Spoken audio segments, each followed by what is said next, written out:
അവളോ? അവളെ പറ്റി പറയുകയാണെങ്കിൽ കാളിദാസൻ പാടിയ മേഘദൂതമേ, ദേവിദാസനാകുമെൻ രാഗഗീതമേ,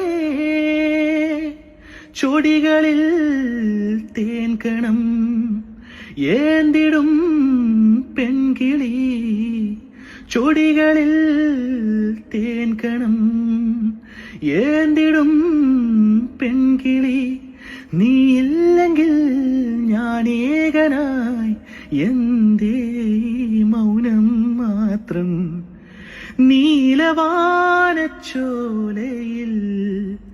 നീന്തിടുന്ന ചന്ദ്രികേ, ഞാൻ രചിച്ച കവിതകൾ നിന്റെ മിഴിയിൽ കണ്ടു ഞാൻ, വരാതെ വന്നൊരൻ ദേവി നീലവാനച്ചോലയിൽ നീന്തിടുന്ന ചന്ദ്രികേ.